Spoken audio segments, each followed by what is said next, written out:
pueden ser dependientes del gradiente del ion a transportar, es decir, depende de la concentración de iones que haya, pueden ser dependientes del voltaje. El voltaje hace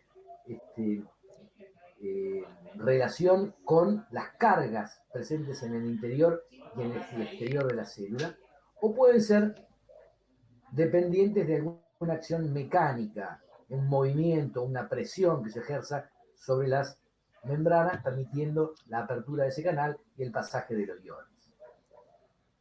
Bien.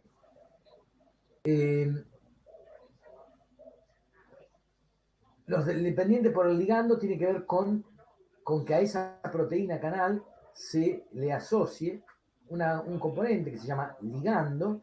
El ligando es una molécula que es reconocida por este receptor y una vez que lo reconoce, se abre la compuerta y pasa el ion.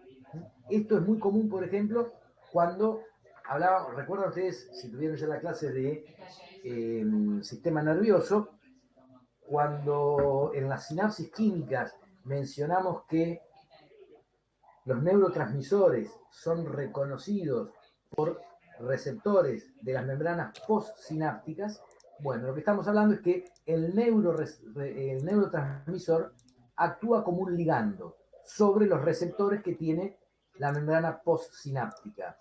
Una vez que el neurotransmisor es reconocido por el receptor de la membrana postsináptica, se abren canales iónicos que permiten el ingreso de sodio hacia la célula, y ese ingreso de sodio lo que hace es modificar el potencial de la célula. Es decir, recuerdan ustedes que las células neuronales son más negativas dentro que fuera, digamos. El citoplasma tiene mayor cantidad de cargas negativas de lo que tiene la zona externa a la célula. Entonces, si yo incorporo iones positivos al interior de la célula, lo que estoy haciendo es modificando el potencial, lo estoy despolarizando. Un sector que era negativo en relación al externo, al exterior que es positivo, ahora lo estoy transformando en un positivo en relación al exterior que va a ser más negativo. Es bastante complejo el proceso, no lo vamos a explicar al impulso nervioso, pero sí esto que tiene que ver con la apertura del canal. Canales que están cerrados se unen, por ejemplo, al neurotransmisor, se abre y permite el ingreso de los iones. Eso sería uno de las formas de canal transportador. Otra Edu, forma de Edu, transporte es el que preguntaba la Edu, compañera, que lo recién, que era el activador por gato. voltaje. Acá ocurre exactamente lo mismo. Hay la indiferencia, es que no hay una sustancia externa que se une a la proteína para eh, abrir esta compuerta. ¿Sí? Acá lo que está ocurriendo es que hay un voltaje positivo, en este caso externo, cargas positivas externas y negativas internas. Esto sería el citoplasma celular y esto sería el exterior de la célula. Externa positiva, interno negativo. Cuando se comienza a transmitir el impulso nervioso, a partir de su nacimiento en el cono axónico de una neurona, ese potencial comienza a despolarizar a toda la membrana. ¿Sí? Muchos canales como este, que están en los nódulos de Rambier, los sectores desnudos entre las membranas, entre las vainas de mielina, me refiero, son los que tienen los canales. Esos canales están cerrados. Cuando llega la señal del impulso nervioso, como hay, esa señal llega por, digamos, por despolarización de la membrana, ¿no? Como hay un cambio en la polaridad, fíjense acá estaba positivo, acá está negativo.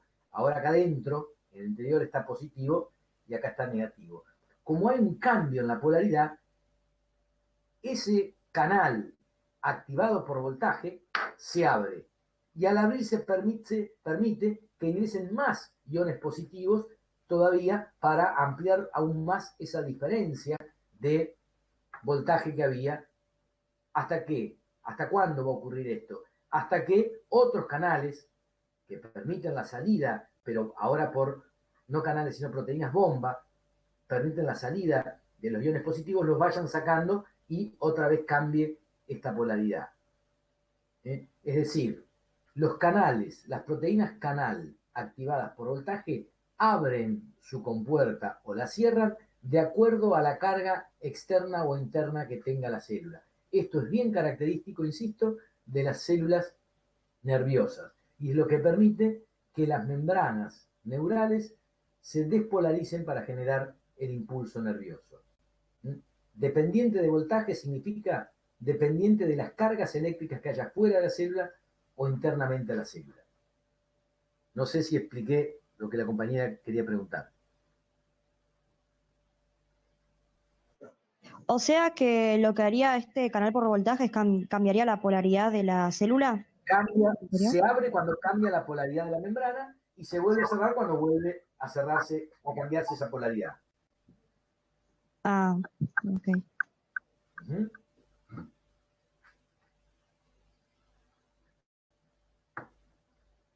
Son canales específicos cuya apertura depende de las cargas eléctricas que hay fuera de la célula y dentro de la célula. Cuando esa polaridad, cuando esa diferencia de cargas se modifica, se invierte, el canal se abre permitiendo el pasaje de mayor cantidad de iones, en este caso sodio, que es como está graficado acá. La apertura depende de las concentraciones de iones que haya de uno y de otro lado de la membrana.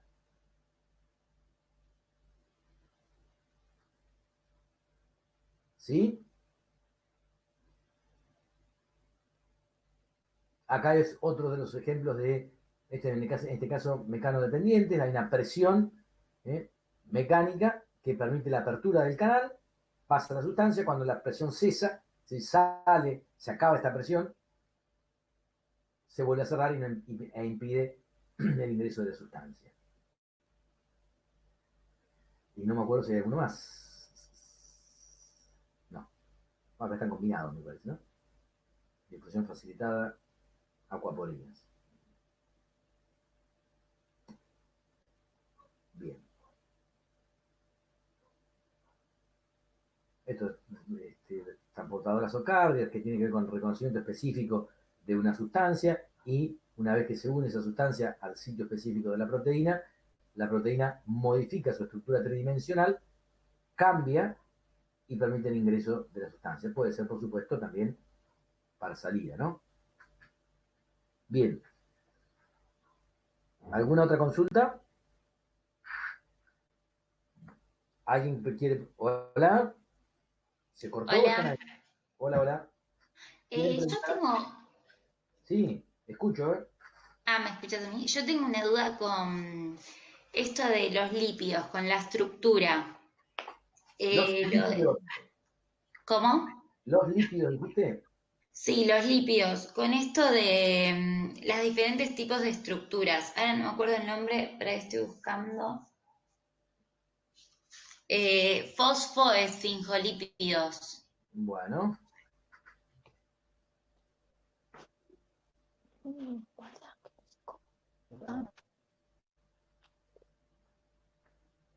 espérame que llego a lípidos. Ustedes, con sus respectivos docentes, me refiero, ¿tienen acceso a las presentaciones PowerPoint? ¿Todo el mundo tiene el material?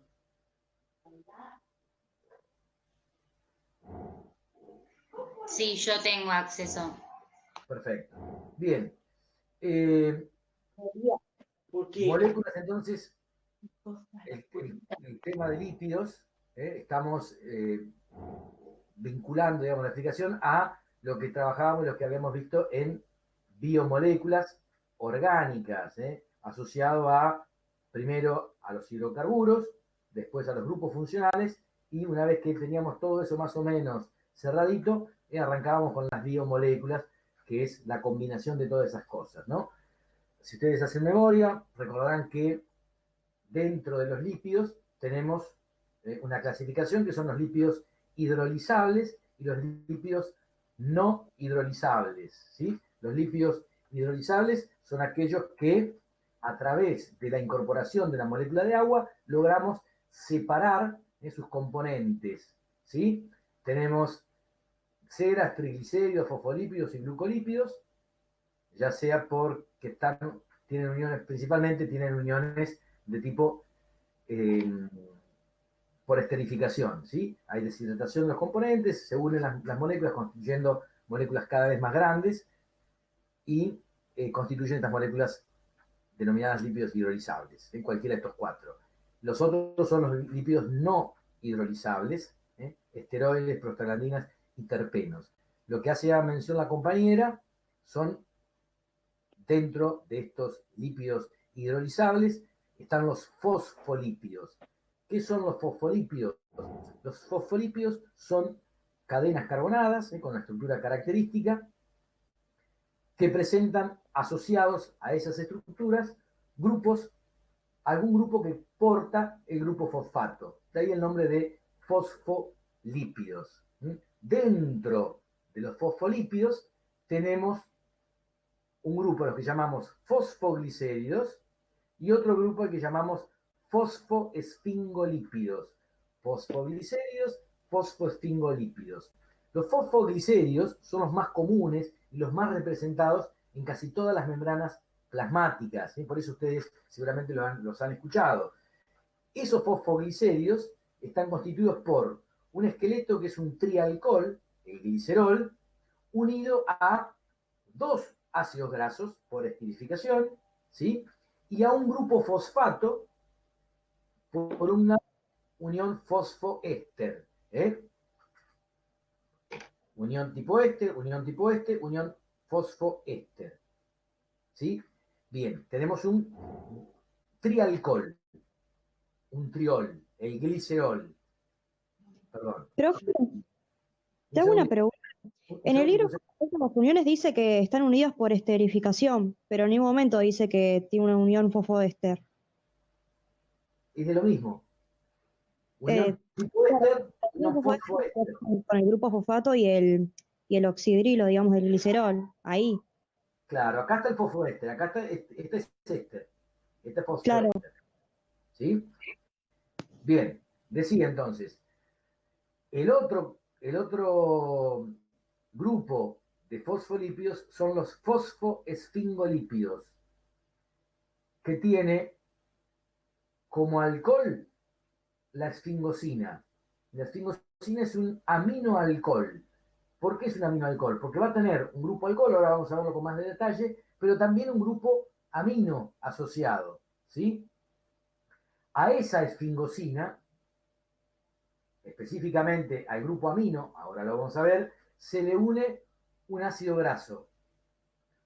Toda esa unidad, el ácido graso más la esfingosina, constituye una estructura molecular a la que se la denomina ceramida. Esa ceramida está conectada además al grupo fosfato, lo que le da identidad de fosfoesfingolípido. ¿Sí? Veamos entonces ahora, bueno, los fosfolípidos ya recién los veíamos, me refiero a los fosfoglicéridos, ¿no? Pueden ser los monoglicéridos, los diglicéridos, los triglicéridos, son los característicos de todas las membranas plasmáticas. Los fosfosfingolípidos también se encuentran en la membrana, pero no son tan abundantes. Te hago Todos, una consulta. ¿cómo? Perdón, te hago una consulta. Esa colina, ¿qué sería que está con el grupo La fosfato? colina es un grupo polar, un grupo que tiene afinidad por el agua, que suele estar asociada a el grupo fosfato. El grupo fosfato no está solo, sino que está asociado a otro componente que se llama colina, que suele ser una mina, la colina. Suele ser, no, es una Buenísimo. mina. A veces está, a veces hay otro componente, por eso no lo mencionamos. Por eso muchas veces decimos grupo polar. Grupo polar significa que tiene afinidad por el agua. Es el objetivo de esta estructura, si en forma, ven acá, fíjense, esto estructura, acá tendríamos el grupo fosfato y R, que está acá, sería la colina, por ejemplo. La, como artículo, ¿no? Colina. Esto sería colina, R, ¿sí? Una mina, este es el grupo fosfato, esto es el trialcohol, ya sustituido, tanto por el grupo fosfato como por los dos ácidos grasos. En el caso de los fosfoglicéridos. En el otro caso, el de los fosfosfingolípidos, que lo tenemos por acá. Fíjense, esto sería la colina. Se llama fosfocolina este compuesto. ¿Por qué? Porque tenemos el grupo fosfato y tenemos la colina. ¿Me sigan? Es una amina trisustituida. ¿Sí? Fosfoesfingolípidos, fíjense acá. Esto es la ceramida, esto sería, esto que tengo acá, esto es el alcohol, esto es el grupo amino, por eso es un aminoalcohol, la esfingosina.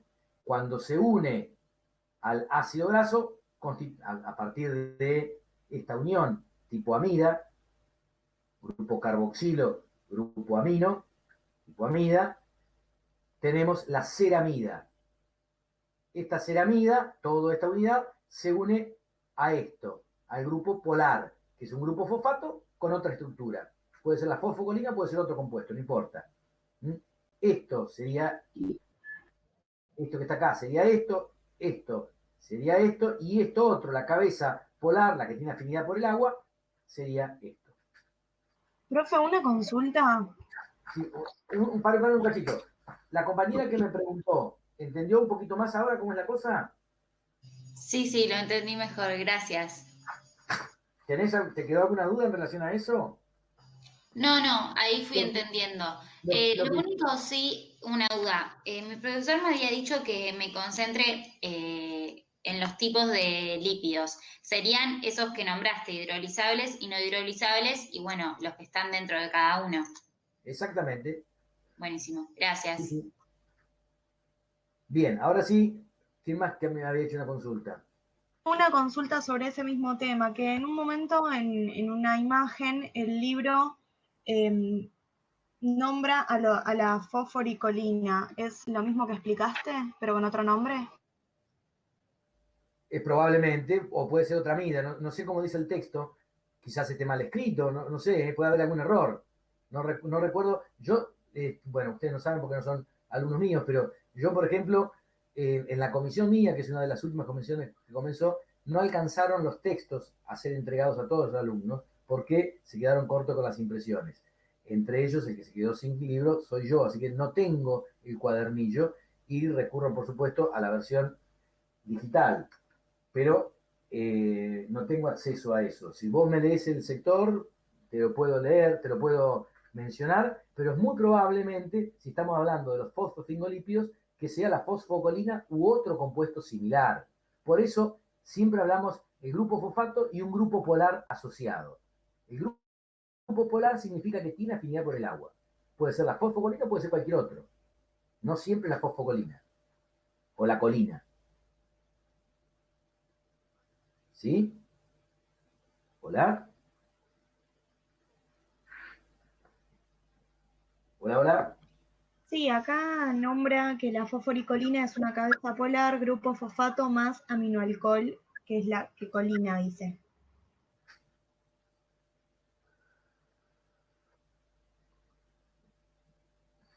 A ver, dame un segundito, por favor, que no. ¿En qué página es? ¿Te acordás la página? La 54 es donde habla de fosfosfingolípidos.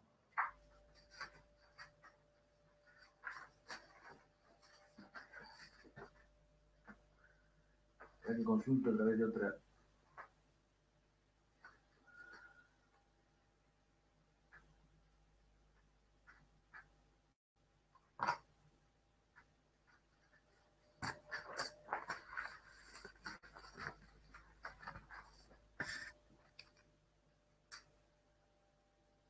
Página 54.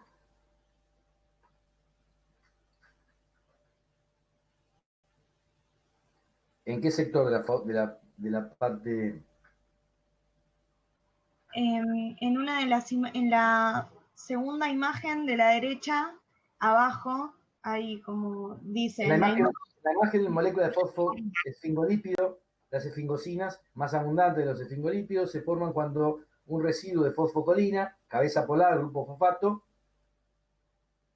¿sí? Más grupo, más aminoalcohol y el ácido graso, digo, lo que constituye la ceramida. Sí, acá está como fosforicolina, por eso no sé si eso cambia algo. No, no, está bien, es correcto, ¿eh? Es lo mismo que tenés acá, fíjate en la imagen. ¿Estás viendo la imagen? Esto que estoy señalando acá. Sí.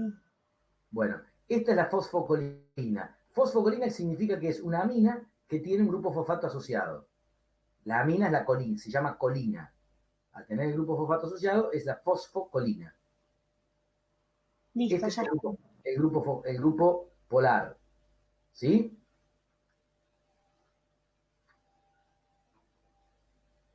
Yo creo que debe Sí, ser la misma molécula que está grafitada en ambos lugares, no lo recuerdo. sí, por ahí está escrito con otro nombre. Puede ser, puede ser.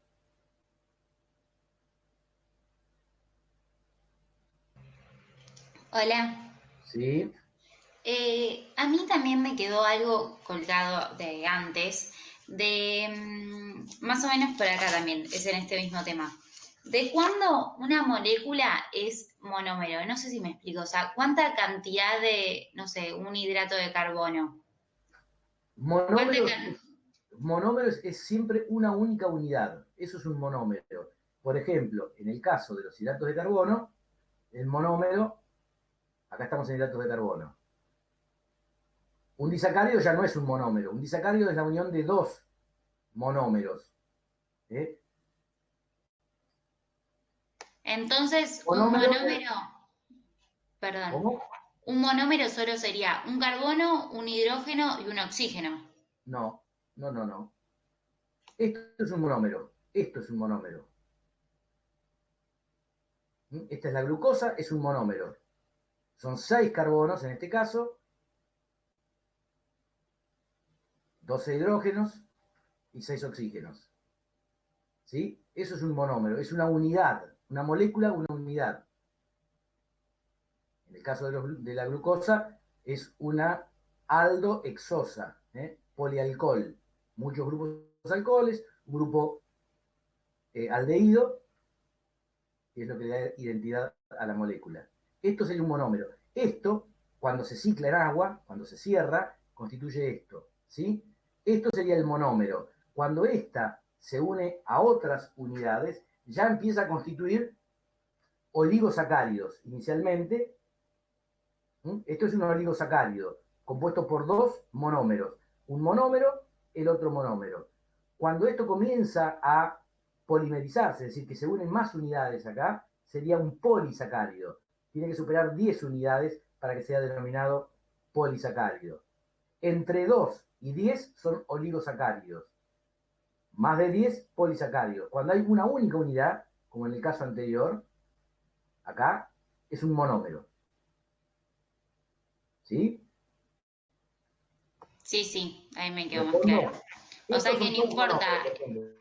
Lo que tenemos acá en este sector de la diapositiva son todos monómeros, son monosacáridos, una única unidad de azúcares, que pueden ser triosas, tetrosas, pentosas, hexosas, heptosas. ¿Se entiende? Sí, sí, no importa cuán grande sea, importa que sea todo uno, digamos. Exactamente, que sea una única molécula. Buenísimo, gracias. Profesor, buenas tardes. ¿Podría repetir lo de la cantidad de unidades, digamos, más de Sí, 10 menos de 10? eso es. Una única unidad es un monómero. ¿Sí? De 2 a 10 unidades son oligómeros. Como estamos en sacáridos, hablamos de monosacáridos y hablamos de oligosacáridos. Cuando son más de 10, es un polímero. Como estamos en sacáridos, en azúcares, decimos polisacáridos. Como hay muchos oligosacáridos que tienen importancia biológica formados por dos unidades, es muy común que se mencionen los disacáridos. Hay muchos disacáridos, como por ejemplo la sacarosa, el azúcar común que utilizamos al café, al té, es un disacárido. Si vamos a a una clasificación más amplia, digamos, decimos que los disacáridos son oligosacáridos. En el caso de los disacáridos, formados por dos unidades de monosacáridos conectados a través de una unión tipo éter, la unión glucosídica. ¿Sí? ¿Estamos? En este caso, alfa-glucosídica. ¿Sí?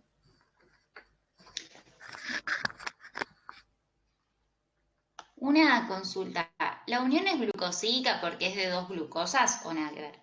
No, no. Glucosídica significa que son glúcidos. Son dos glúcidos.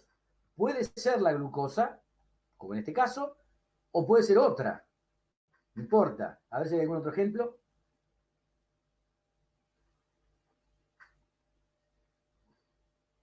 Fíjate. A ver. Bueno, acá, en el ejemplo anterior se ve, ¿no? Acá tenemos una hexosa, ¿sí? Y acá tenemos una pentosa. No necesariamente tienen que ser glucosas. Pueden ser otras cosas, otros azúcares. Lo de glucosídica significa que son glúcidos. De ahí viene el término. No de glucosa, sino de glúcido. ¿Se entiende? Hola, profesor, ¿le quería hacer una pregunta? Sí, esperamos un segundito que no me contestó la compañera. Sí, entiendo, pero ahora estoy media mareada. ¿A qué te referís con glúcido? Eso, eso me confunde. Glúcido es un término sinónimo de azúcares. Decir azúcar, Ah, decir glúcido o decir hidrato de carbono es exactamente lo mismo. eso me confundía. Buenísimo. ¿Sí? Gracias. Son términos que se utilizan indistintamente, son sinónimos. Bien, escucho a la otra compañera. Sí, quería saber sobre las estructuras de las proteínas, porque lo entendí, pero es como que quiero repasarlo porque hay cosas que en el texto aparece y en el esquema se ve más resumido. ¿En qué esquema? En la En presentación. el, sí, la presentación del libro, dice en la página 59. Lo aparece más resumido, pero en lo demás al momento que lo explica, en la 57 lo aparece más, no lo pone detalladamente. Uh-huh. Por eso Vos decís quería, estructura primaria, secundaria, terciaria y cuaternaria. claro, Correcto, sí, bueno, perfecto. Recordemos entonces algo de proteínas primero. Recuerden que las proteínas son polímeros de aminoácidos, es decir, muchos aminoácidos unidos a través de uniones tipo amida entre el grupo carboxilo de un aminoácido, el que estoy señalando acá, y el grupo amino de otro aminoácido. ¿Sí? Ahora vamos a ver alguna unión para que la tengan presente. Acá la tenemos. Esto sería un aminoácido, esto sería el otro aminoácido, este es el grupo carboxilo de un aminoácido, este es el grupo amino del otro aminoácido. Por deshidratación se pierde una molécula de agua y el carbono se une al nitrógeno. Es lo que tenemos acá. Acá tendríamos una unión entre dos aminoácidos. Esto sería un dipéptido. Como acá dice etcétera, significa que acá va a haber otro aminoácido, acá va a haber otro, y constituye un polipéptido. ¿Sí? Bien. Todas las proteínas, todas las proteínas nacen, se comienzan a formar, cuando se sintetizan sobre los ribosomas, se comienzan a formar como polipéptidos. Es decir, una secuencia, esto que estoy señalando acá, una secuencia de muchos aminoácidos conectados, cada uno de ellos a través de uniones tipo amida, uniones peptídicas se denominan. ¿Sí? Bien, la secuencia de aminoácidos que estaba determinada genéticamente en el ARN mensajero, codificado en cada uno de los codones, esos aminoácidos, a medida que se van sintetizando, que se van uniendo sobre el ribosoma, van constituyendo la cadena polipeptídica. Esa cadena polipeptídica, a medida que crece me refiero que se le van adosando cada uno de los aminoácidos que la compone, va a ir adquiriendo cierta estructura inicial a la que se denomina estructura secundaria. La cadena polipeptídica, digamos, la secuencia de aminoácidos es la estructura primaria de la proteína. Esto a medida que va creciendo se va a ir replegando, se va a ir adquiriendo una estructura en el espacio y puede llegar a adquirir esta estructura, que se llama en hoja plegada o en alfa hélice, son las dos estructuras posibles, muchas veces se dan las dos en la misma proteína, y es lo que se llama, en la misma, perdón, no proteína todavía, cadena polipeptídica, es lo que se llama estructura secundaria. Cuando estas estructuras secundarias, de acuerdo a su plegamiento o a su estructura, digamos, en alfa hélice, que van teniendo a lo largo de toda esta secuencia de aminoácidos, adquiere una estructura tridimensional específica, es cuando recién hablamos de proteínas. Una proteína es una molécula que tiene una estructura tridimensional específica y con esa estructura tridimensional específica una función determinada dentro de la célula. Esta estructura, habitualmente se llama estructura globular, es la estructura terciaria de la proteína. En algunos casos, algunas proteínas, no todas, adquieren una estructura cuaternaria. ¿Cuándo adquieren una estructura cuaternaria? ¿O cuál es la estructura cuaternaria de una proteína? Cuando varias estructuras terciarias se unen, es decir, esto es una cadena polipeptídica que adquirió una estructura terciaria. Otra cadena polipeptídica que adquirió una estructura terciaria se une a ella para constituir una única molécula de mayor tamaño a la que se llama estructura cuaternaria de la proteína. Un ejemplo de esa estructura es la hemoglobina, por ejemplo, que está formada por 4 cadenas terciarias unidas, o 4 proteínas de estructura terciaria unidas entre sí, constituyendo una única molécula a la que se denomina hemoglobina, que tiene estructura cuaternaria. ¿Sí?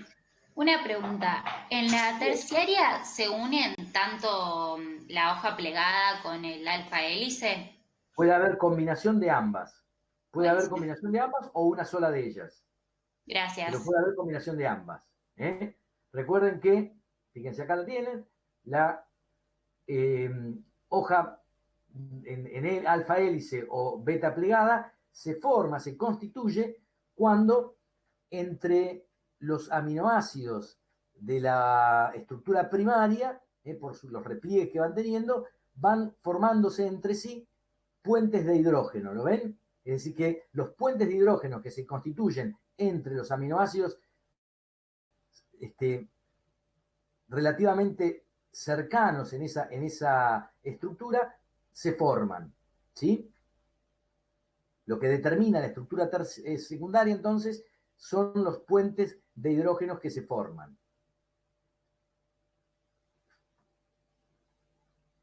¿Sí? Sí, se entendió. Quería hacer otra pregunta. Cuando nos referimos a proteínas, ¿es un grupo amino más un grupo de carboxilio y un carbono alfa? No sería una unión amida, ¿no? No, a ver, hiciste mezclaste dos o tres cositas, fíjate. Cuando hablamos de proteínas, siempre estamos hablando de un determinado número de aminoácidos específicos para cada proteína que están conectados entre sí a través de uniones peptídicas o uniones tipo amida. Esto es un aminoácido. Todos los aminoácidos tienen la misma estructura. Tienen un grupo amino, tienen un carbono central, al que se denomina carbono alfa, ¿sí? Ese carbono central va a estar unido al grupo amino, al grupo carboxilo del aminoácido y a una cadena carbonada. Esto que está acá, R, es una cadena carbonada variable. Eso es lo que diferencia a cada aminoácido, esta cadena carbonada. Los aminoácidos son diferentes, no por esto lo tienen todos exactamente iguales. Lo que los diferencia es esto, ¿sí? La unión entre los aminoácidos se da a partir de esta estructura. Esto se une con el grupo amino de otro aminoácido. Ahora lo vamos a ver en la siguiente imagen, fíjate. Claro, sería distinto porque cuando es una amida, sería un grupo... Fíjate. Acá tenemos un aminoácido, acá tenemos el otro aminoácido. Se unen a partir de una unión peptídica. El grupo carboxilo de uno con el grupo amino del otro. Esta es la unión peptídica. Y así se van uniendo cada uno de ellos. Acá tenemos, fíjate, un tripéptido tendrías acá. Un aminoácido, otro aminoácido, otro aminoácido. El grupo carboxilo de uno unido con el grupo amino del otro. Pérdida de agua. El grupo carboxilo de uno unido con el grupo amino del otro. Pérdida de agua. Unión peptídica, unión peptídica. ¿Sí? Sí, sería que solamente porque tengo un carbono más, digamos. ¿Por qué un carbono más? A ver, no te entiendo. Claro. O sea, proteína sería un grupo amino más un carbono alfa y que puede ser cualquiera que te aparece. A ver, o un grupo. Perdóname que te interrumpa. Estás confundiendo, me parece, aminoácido con proteína. Aminoácido es esto. Los aminoácidos son las subunidades que al polimerizarse y adquirir una estructura terciaria constituyen las proteínas. Esto que tenés acá no es una proteína. Esto puede llegar a ser parte de lo que va a ser una proteína. Pero acá lo que tenés es la secuencia de 3 aminoácidos. Un oligopéptido. Oligopéptido. ¿Por qué oligopéptido? Porque tiene 3 subunidades, 3 aminoácidos conectados. Si hubiera uno solo sería un monopéptido. Dipéptidos si son 2, tripéptidos hasta 10. Cuando tenemos 10, o más de 10 mejor dicho, vamos a hablar de polipéptidos. Si tenemos de 2 a 10, hablamos de oligopéptidos. Pero no son proteínas. Recuerden lo que dije hace un ratito. Para hacer químicamente una proteína, tienen que tener estructura terciaria, una estructura tridimensional en el espacio y cumplir una función específica. ¿Se entiende? ¿Cuál sería entonces, no me acuerdo cómo se llama, así con carbono, con hidrógeno, una proteína? ¿Hay una imagen para mostrar? Claro, eso mismo iba a decir. A ver, ¿cómo? Perdón. No me acuerdo cómo se dice cuando está así, no sé cómo expresarlo. Cuando están en el aminoácido solo. No, esa forma de presentar a una proteína, ahí como estás presentando a un tripéptido, sí. Si nos podés presentar una proteína. No sé si hay algún ejemplo, a ver, lo buscamos. Probablemente en la parte teórica, a ver, ¿no figura la insulina, por ejemplo? ¿No lo leyeron nunca? No está. ¿No está la imagen? No, solamente está la polipéptido y aminoácidos. Son imágenes complejas, pero imagínense ustedes todo esto, ¿no? Muchas veces hay algunas proteínas que tienen 30, 40, 50 aminoácidos. Imagínense esa situación, ¿sí? Voy a seguir avanzando a ver si detecto alguna. Yo creo que algún ejemplo. No, acá ya me fui Y si no, ¿cómo nos damos cuenta cuando ya es una proteína? O sea, cuando tiene una estructura tridimensional. Claro, bueno, justamente eso, van a encontrar, fíjate, a ver, acá hay una imagen.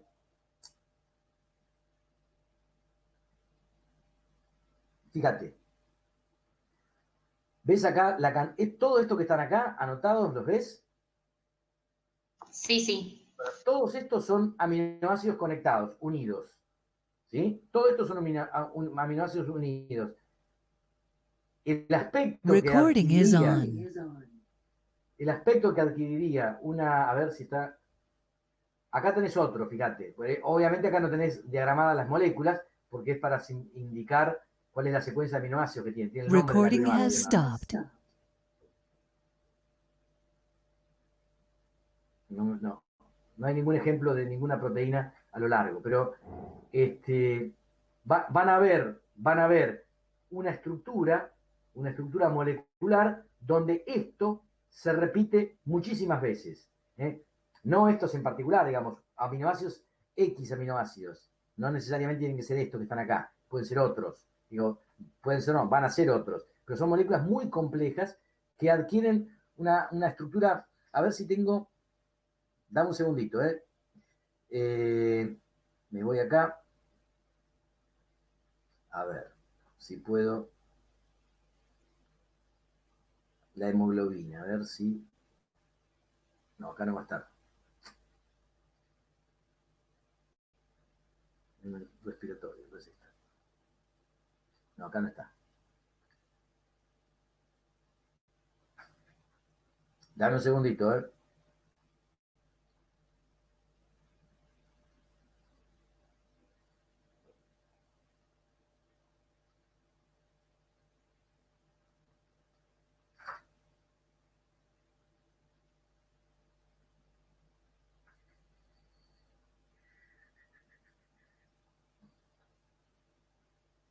A ver si puedo encontrar alguna. No me acuerdo si tengo alguna imagen. El sistema respiratorio.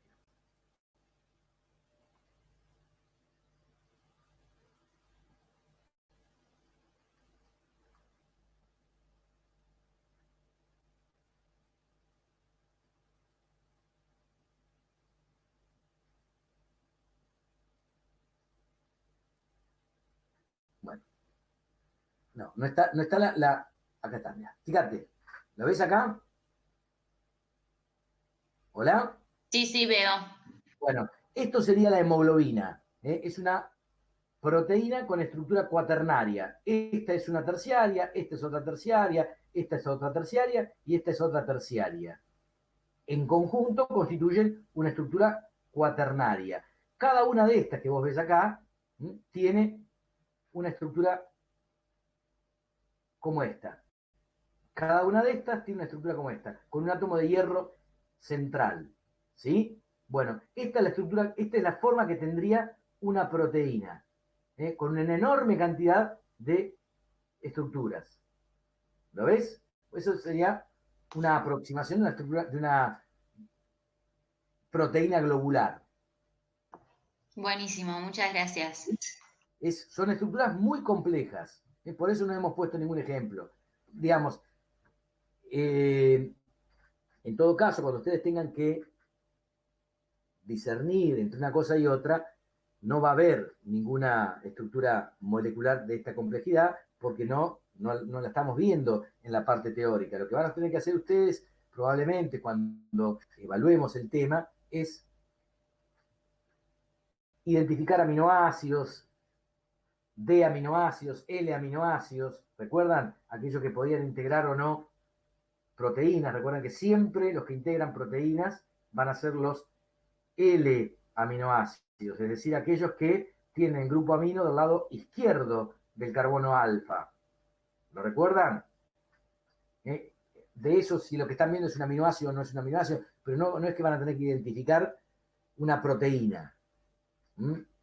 Porque es muy difícil de poder presentar una proteína porque son cadenas enormes.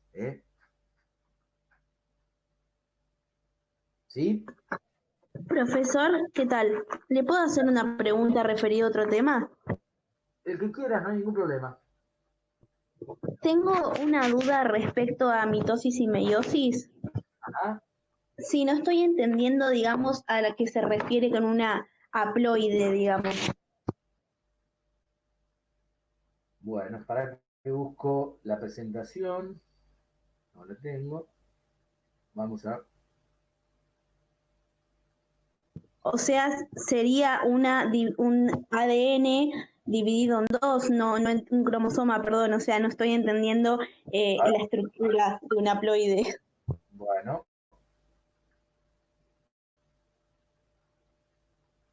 Bien.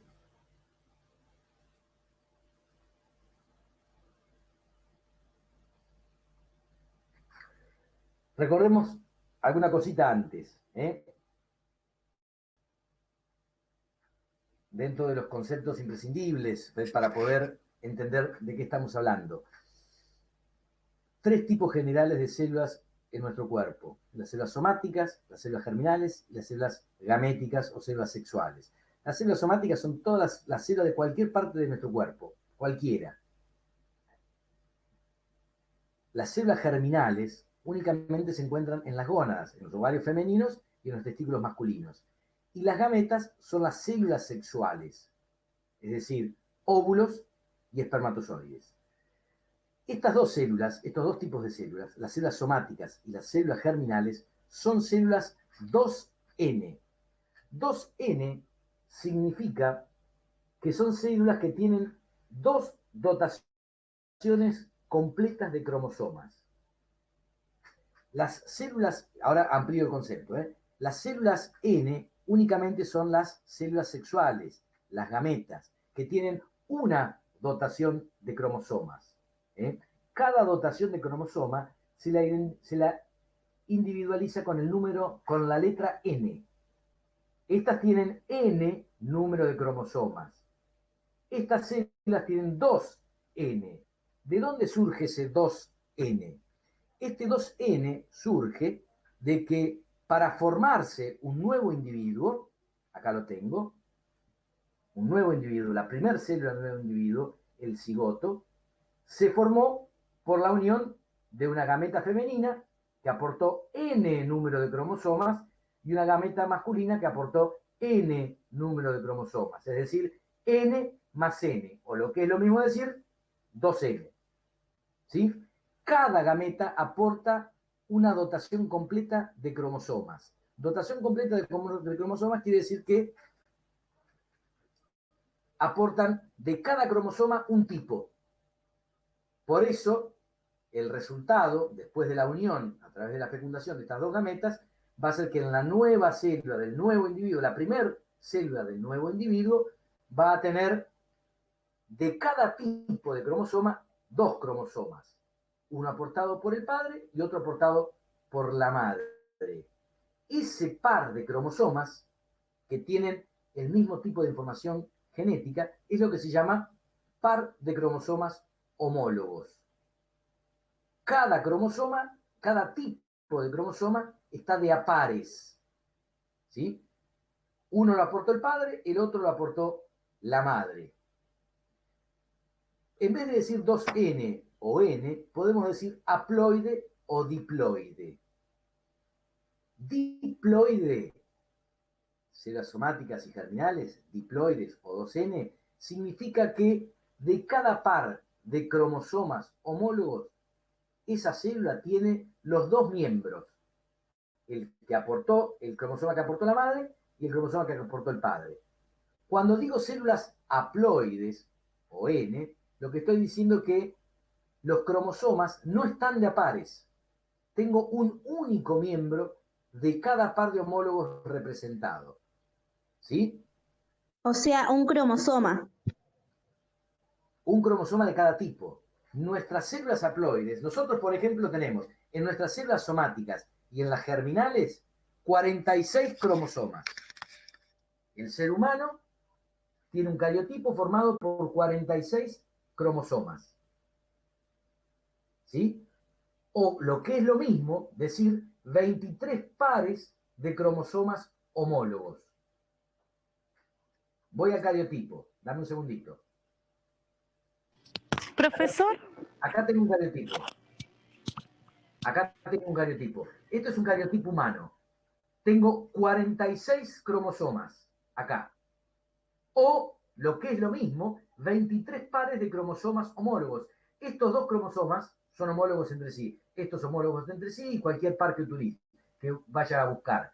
¿Qué significa que sean homólogos? Que tienen una estructura morfológica, una morfología, un formato muy similar, el largo de las cromátidas, la posición del centrómero, pero además de eso, tienen el mismo tipo de información genética. No la misma información, sino el mismo tipo. ¿Qué significa esto? Que si este cromosoma, por ejemplo, tiene un gen para el color de pelo, este cromosoma tiene un gen para el color de pelo. Si este tiene un gen para el largo de la nariz, este tiene un gen para el largo de la nariz. Ahora, Este puede tener información para pelo rubio, este puede tener información para pelo oscuro, no importa eso. Pero tienen la misma estructura y el mismo tipo de información. Por eso son homólogos. Este cromosoma lo recibió del padre o de la madre, no importa, y este cromosoma lo recibió del padre o de la madre. Uno de cada progenitor. Y así se componen cada uno de los pares de cromosomas homólogos, por un cromosoma aportado por una gameta y el otro cromosoma aportado por la otra gameta. Esto sería una célula diploide. Cada cromosoma se encuentra representado por su par. Si esto fuera una célula haploide, acá vería únicamente un cromosoma, el otro no estaría. De cada par, un único representante. ¿Se interpreta? Un único miembro de cada par de homólogos en las haploides. Los dos miembros de cada par de homólogos en las diploides. ¿Se entendió? Genial. Ahora, si sería, claro, una única unidad, no sería, como dijo recién usted, homólogo. No. Vos podés tener un único cromosoma, que es un cromosoma. No necesariamente... Acá tengo un cromosoma, por ejemplo. Esto no es ni haploide ni diploide, es un cromosoma. ¿Se entiende? Sí, entiendo, ahora sí. Bien. Y el otro concepto que a veces se confunde es haploide-diploide versus cromosoma simple o cromosoma duplicado. Haploide y diploide tienen que ver con la presencia de los dos miembros o un solo miembro de cada par de homólogos. Simple o doble significa si este cromosoma tiene o no su cromátida hermana. Acá tengo un cromosoma simple, acá lo tengo en su forma duplicada. Esto sería antes de la división celular. Así se presentan antes de la división celular. Condensados y dobles. Después de la división celular, cuando termina la telofase, lo voy a tener de esta manera, simples. ¿Sí? Ok, muchas gracias. Profesor. ¿Escucho? Hola, buenas tardes. ¿Cómo te va? Todo bien. Necesitaba saber si usted tiene a mano la guía de trabajos prácticos. Puedo buscarla. ¿Qué necesitabas? Es una duda con respecto a una de las preguntas del primer trabajo práctico. Dame un segundito.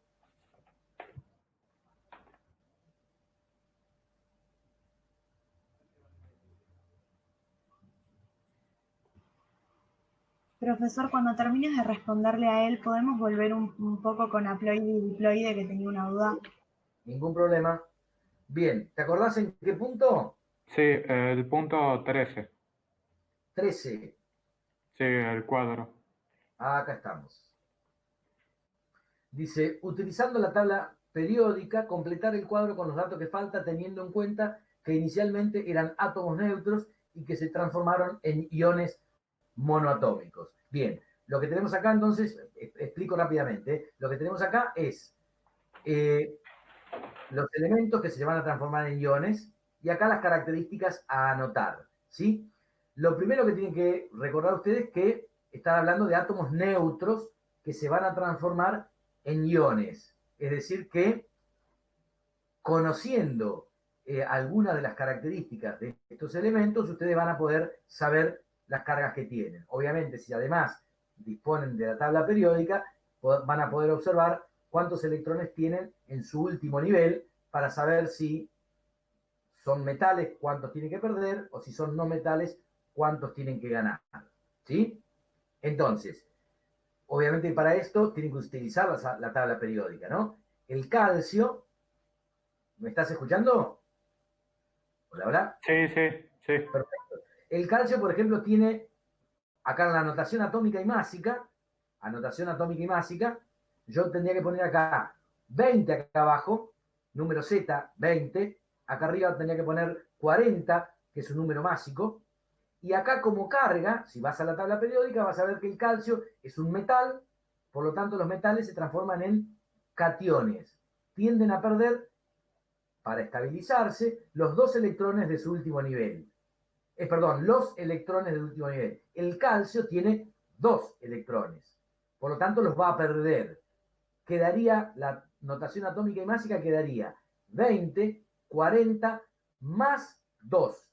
Es decir, que perdió 2 electrones. Como perdió 2 electrones, va a haber 2 protones de su núcleo que no están siendo neutralizados. Por eso tiene 2 cargas positivas. ¿Sí? Claro, o sea, mi duda era cómo podía saber cuándo ganaba o cuándo perdía electrones. Perfecto. Ese era mi... Los elementos metálicos pierden siempre los electrones del último nivel. Los elementos no metálicos ganan electrones. ¿Cuántos ganan? Los suficientes como para estabilizarse, llegar a 8, completar su último nivel, completar el octeto. En el caso del cloro, por ejemplo, acá te quedaría transformado esto en 17, 35, menos 1. El cloro tiene 7 electrones en su último nivel. Para estabilizarse y llegar a 8 necesita ganar un electrón. Como gana un electrón, ese electrón que ganó no va a ser neutralizado por ningún protón, porque tiene 17 protones, 17 electrones cuando era neutro. Al ganar uno, le queda uno sin ser neutralizado, que es la carga negativa con la que queda el cloro. ¿Sí? Ah, claro, ya entendí. Muchísimas gracias. Acá en el caso del azufre, que también es un no metal, tiene que ganar 2 electrones para estabilizarse porque tiene 6 electrones en su último nivel. ¿Sí? Sí. 16, 32, menos 2, acá arriba. ¿Estamos? Estamos, muchísimas gracias. Perfecto. ¿Qué me decía la compañera? Volver a... No, con lo de haploide y diploide, otra vez. Bien. ¿Cuál es la pregunta? Vos antes cuando le estabas explicando a la otra chica dijiste de que los cromosomas quedaban simples después de la división celular. Hay Sí. una parte en el libro cuando habla de la... Podamos observarlos, ¿no? ¿Cómo? Suponiendo que podamos observarlos como cromosomas. Recuerden ustedes que cuando llegan a la telofase ya ha comenzado su descondensación. ¿Sí? Claro, esa era mi duda. Lo observaríamos de esta forma. Escucho, sí, perdóname. Sí, esa era mi duda, porque en la telofase 1, en el primer punto, dice de que los cromosomas duplicados, formados por cromátidas hermanas recombinantes, ya llegaron a los polos y se comienzan a descondensar como cromatina. Eso es en la meiosis. Eso sería Sí. en la meiosis. A ver si puedo llegar. Telofase 1.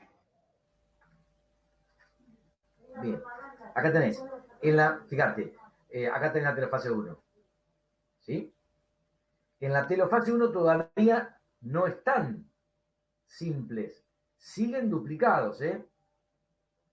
Recuerden que en la meiosis 1 no se fragmenta el centrómero, sino que se separan los homólogos.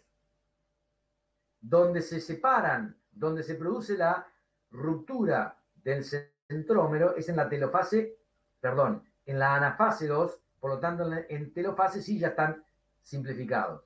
¿Lo ven? Pero acá todavía siguen dobles, ¿eh? Ah, o sea que en la telofase 1 se despegan las cromátidas. Es la etapa reduccional. Esta es la etapa reduccional. Es decir, de un número X de cromosomas, que en este caso era 6 cromosomas, el número diploide, van a quedar 2 células hijas, cada una de las cuales tiene 3 cromosomas.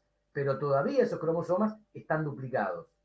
Después, en la meiosis 2, cada una de esas células va a separar las cromátidas hermanas recombinantes, enviándolas a cada pronúcleo nuevo, para constituir células haploides, ahora sí, con los cromosomas simples, como lo veíamos en la imagen anterior. ¿Sí? Sí, se me confunde un poco igual, no lo termino de entender del todo. A ver.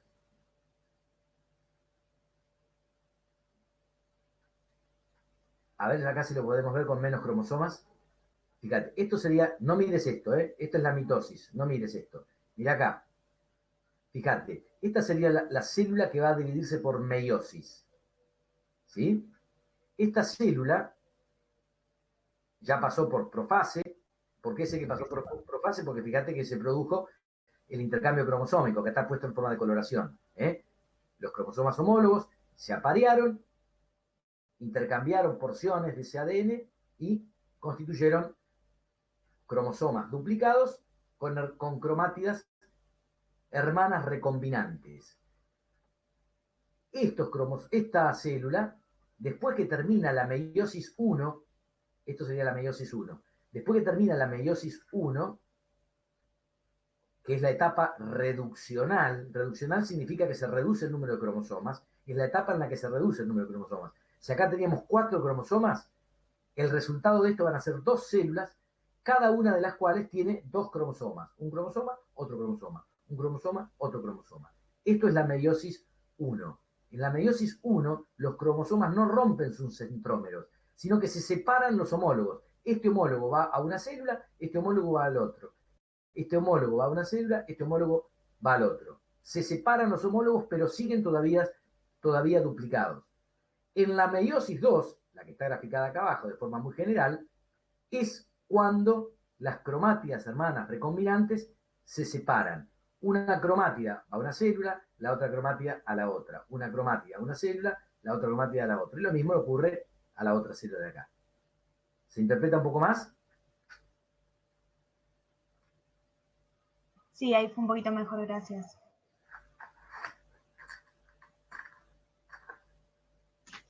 Profesor, ¿me puedo hacer una pregunta? Adelante. Con respecto a lo que es los iones poliatómicos, por ejemplo, un enlace iónico vendría a estar compuesto por iones poliatómicos. Los iones poliatómicos en general son moléculas que pierden alguno de sus componentes y se transforman en iones. A ver si hay algún ejemplo acá. Me parece que no había ejemplos, ¿no? No me acuerdo.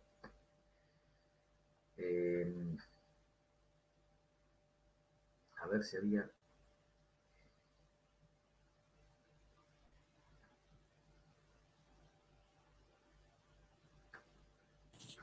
Profesor, quería hacer una consulta.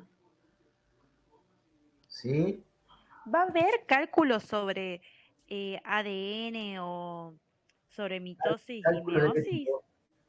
¿Cálculo de qué tipo? Mm, mm, con ADN o si nos van a decir calculen qué sé yo, cuánta guaina puede ir y todas esas cosas. Puede ser. ¿Esos hay ejercicios o...? Eso tiene que ver con una cuestión lógica, ¿eh? No tengo ningún ejemplo acá en la... Perdóname que vuelva a los guiones y ahora te respondo. No tengo ningún ejemplo, o por lo menos no encuentro ningún ejemplo. A ver. Evidentemente no puse ningún ejemplo.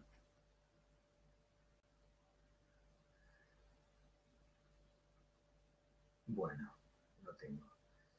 A ver, no, acá tampoco.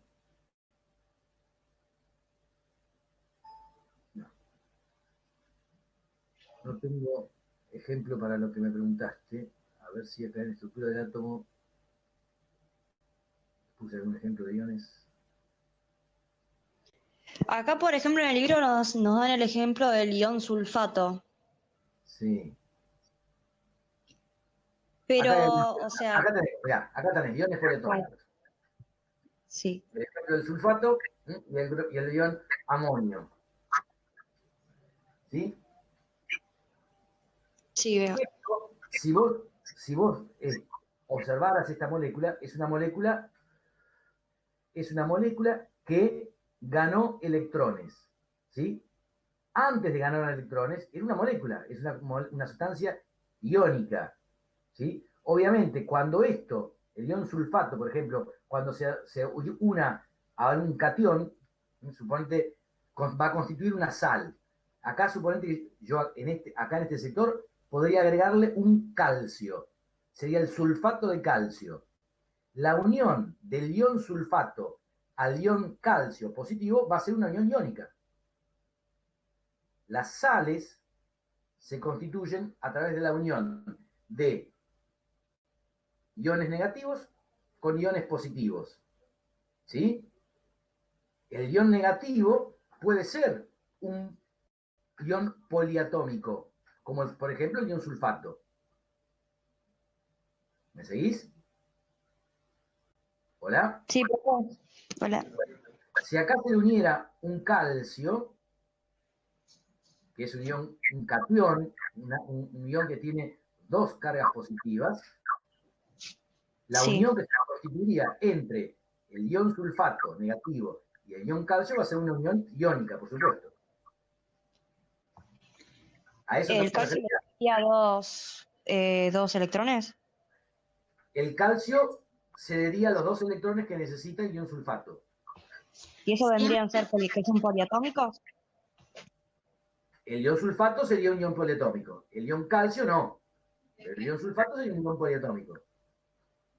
Formado, poliatómico significa no que tiene más de una carga, sino que significa que tiene más átomos en su estructura. Que no es un único átomo. ¿Se entiende?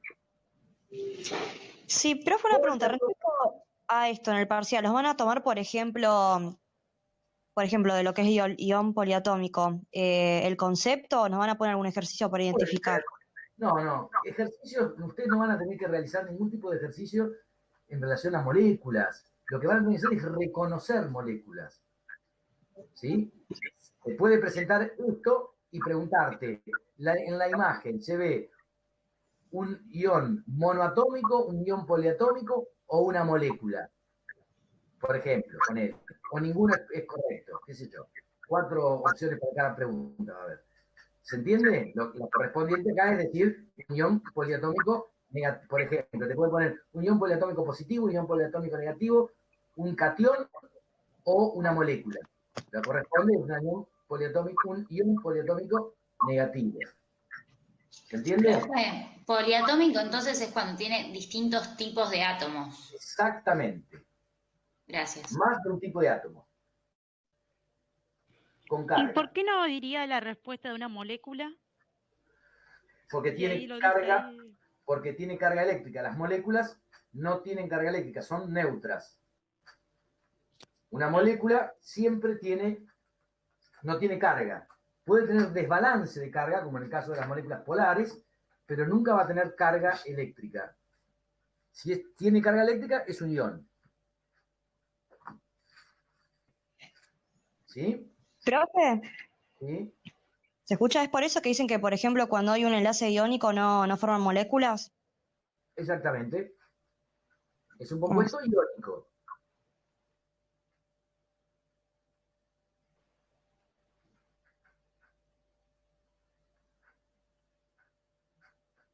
Profe, ¿podríamos ver algo de ADN y ARN?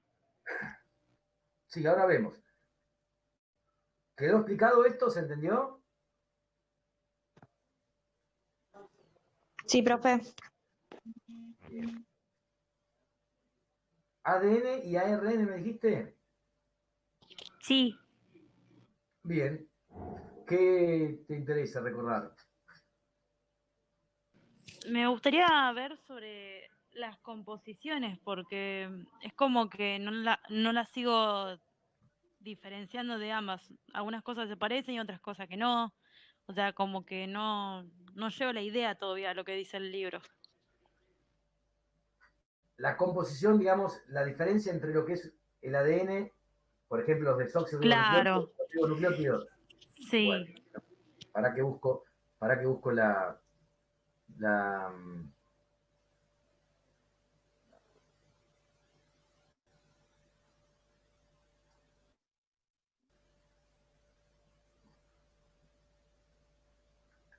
bien. Recuerden, primero vamos a la secuencia, ¿no? Lógica. Recuerden ustedes que la información genética está contenida en el ADN, es el que tiene el código para producir cada una de las proteínas, ¿sí? El ADN se encuentra en el núcleo, no puede salir del núcleo, va a requerir entonces para lograr que esa información pase al citoplasma y se pueda plasmar, se pueda expresar en una molécula funcional, en una proteína, sobre los ribosomas va a necesitar de otra molécula accesoria que transporte esa información hacia ese sector para que finalmente se sintetice la proteína. Esa molécula es el ARN. En los ARN, recuerden ustedes, se forman a través del proceso de transcripción, leyendo la información presente en cada uno de los genes del ADN. Tanto el ADN como el ARN, los conocidos como ácidos nucleicos, son polímeros de estas subunidades, a las que se denomina nucleótidos. Todos los nucleótidos tienen esta misma estructura: una base nitrogenada, un azúcar pentosa y grupos fosfatos. Uno o más de uno. 3 pueden tener, como el adenosin trifosfato, por ejemplo. ¿Sí? ¿Se entiende? ¿Hasta ahí vamos? Sí. ¿Hola? Sí, Bien. sí. La diferencia entre un nucleótido del ADN, a los que se llama desoxirribonucleótidos, o un nucleótido del ARN, a los que se llama ribonucleótidos, radica en alguna de las bases que pueden tener asociadas y en el azúcar pentosa que las forma. ¿Sí? Avancemos.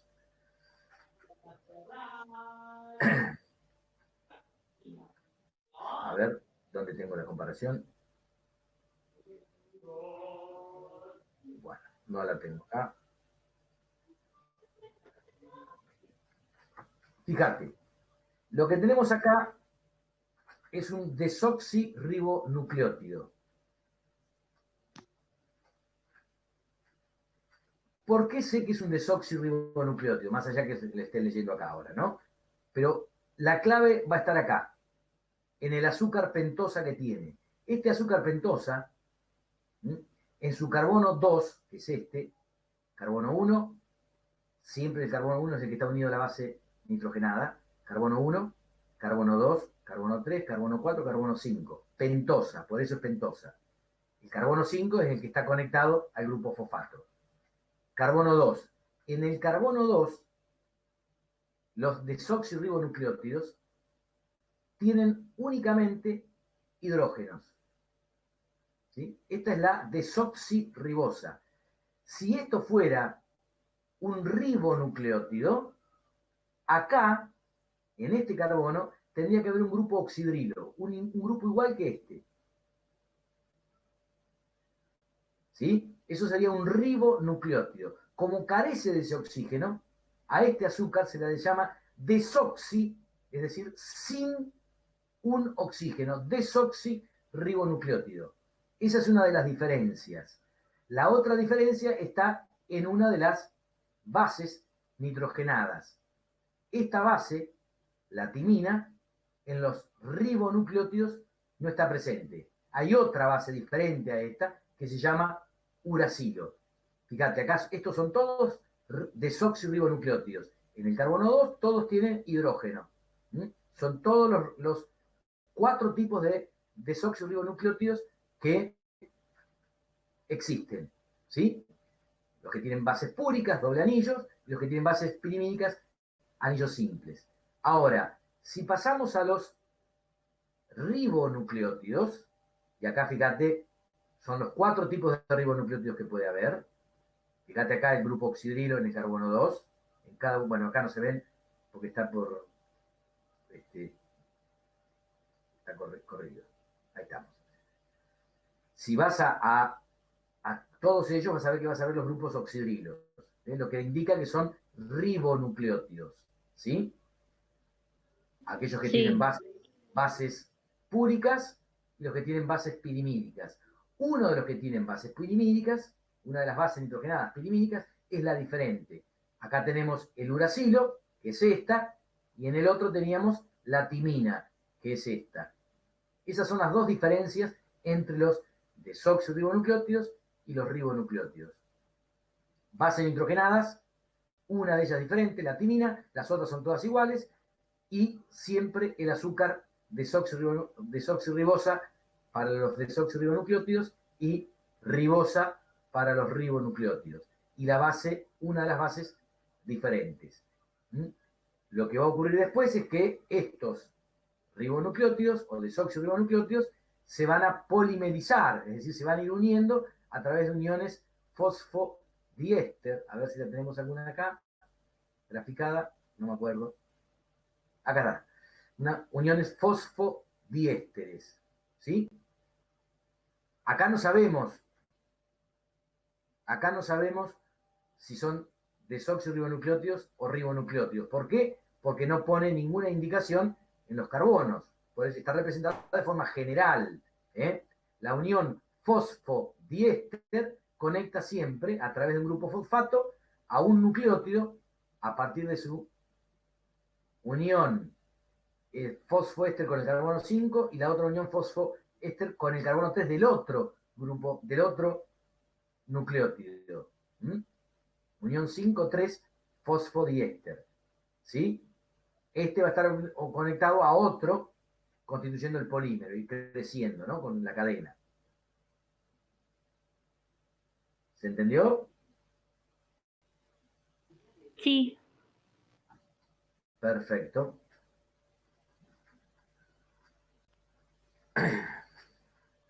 Profe, una pregunta, no tiene nada que ver con el tema. Quisiera saber en qué comisión usted da clases.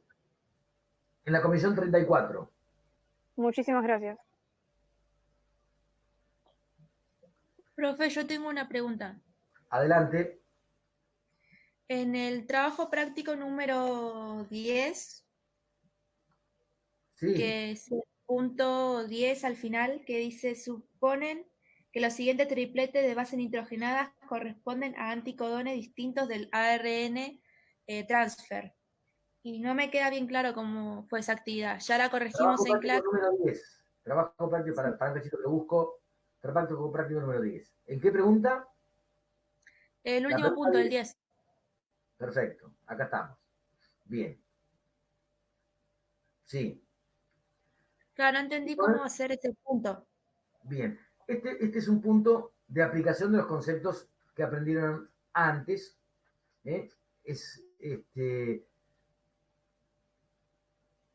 Consiste en tener presente cuáles son las bases nitrogenadas complementarias entre sí, ya sea para el ADN como para la transcripción en ARNs. Entonces, fíjate lo que te dice acá. Y algunos conceptos, ¿no? Vinculados a la cadena sense y a la antisense. ¿Recuerdan eso? La cadena sense del ADN, recuerda que el ADN tiene dos cadenas. ¿Sí? Sí. ¿Me siguen? Dos cadenas. En una de ellas, en una de las cadenas, está codificado la secuencia de aminoácidos que va a tener una proteína. Ese sector de la cadena se la conoce con el nombre de gen, cadena sense. Tiene el código para una proteína. Su complementaria es la cadena, esa es la cadena sense, con sentido, digamos. Sense significa que tiene sentido de traducción, que tiene información para ser transcripta, no de traducida, perdón, transcripta, sense, con sentido significa. La otra cadena, su complementaria, es la cadena antisense. ¿Se entiende eso? Su complementaria significa que para cada base nitrogenada que tiene la cadena sense, va a haber una base nitrogenada complementaria de la antisense. La complementariedad de bases, recuerden, siempre es citosina, guanina, adenina, timina. Citosina, guanina, adenina, timina. ¿Sí? La complementaria entonces a la cadena sense es la antisense. La que va a ser transcripta, la que sirve de molde para la transcripción de la información presente en el ADN en un tipo de ARN, es la cadena antisense. ¿Por qué? Porque al copiarse a través de las bases nitrogenadas complementarias del ARN, lo que estoy generando es una cadena exactamente igual a la sense. ¿Se entiende? Profe, no sé si se escucha. Sí, yo te escucho, pero hay alguien que me formuló una pregunta. Estoy con eso. Le quería hacer una pregunta igual de eso. ¿Qué pasa con la cadena Sense? Entonces. Acá la tenemos, fíjense, acá tenemos la cadena. En la transcripción. Fíjense, usted tiene la cadena de ADN, la que está en violetita, ¿la ven? ¿Hola? Sí. Perfecto. Entonces, esta cadena, esta que estoy marcando yo acá, es la cadena sense. Es la cadena que tiene el código para producir un producto biológico con funcionalidad. Puede ser cualquier tipo de ARN. Puede ser ARN mensajero, no importa, ribosómico o de transferencia, cualquiera, no importa. Es la cadena sense, es un gen. Tiene la información para producir un tipo de ARN, el que fuere. Sense. ¿Estamos de acuerdo? Sí, Su sí. complementaria, que es esta, esto se abrió, ¿no? Se rompieron los puentes de hidrógeno, se separaron las dos cadenas. Su complementaria, que es esta, es la antisense, ¿sí? Cuando se va a producir la transcripción, las ARN polimerasas, las enzimas que polimerizan ribonucleótidos para formar la cadena de ARN, lo que hacen es leer la cadena antisense. Esta cadena leen. ¿Por qué? Porque al leerla e ir sumando los ribonucleótidos complementarios de las bases nitrogenadas del ADN, lo que están haciendo es generar una cadena exactamente igual a esta otra, porque es por complementariedad de bases.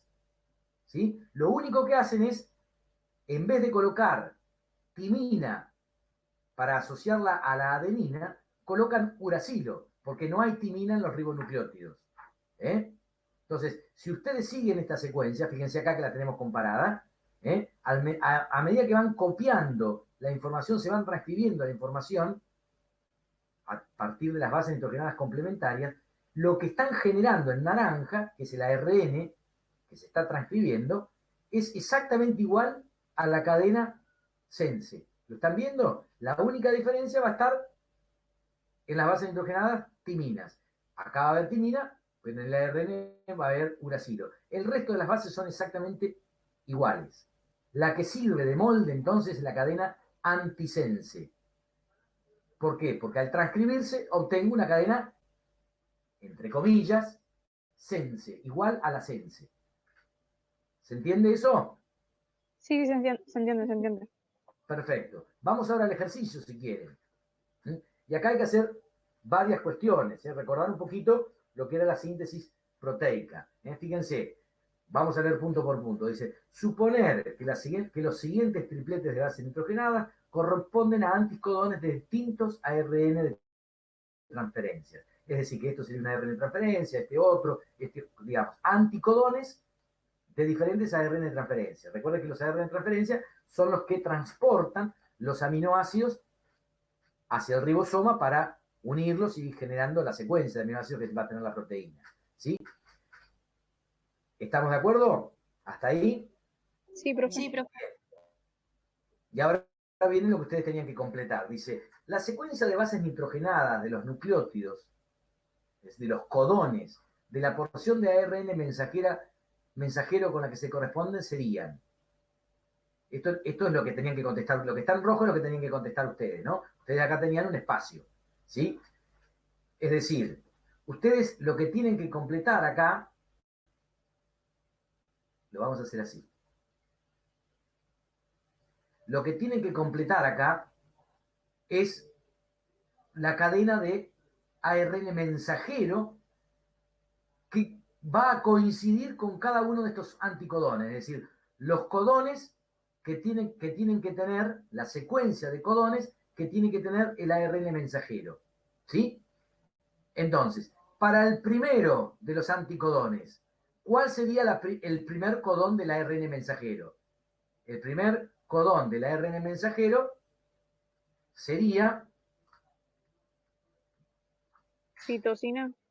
Citosina. ¿Qué más? Uracilo. Uracilo, perfecto. Citosina, uracilo, uracilo. Y acá me quedó el otro sin marcar.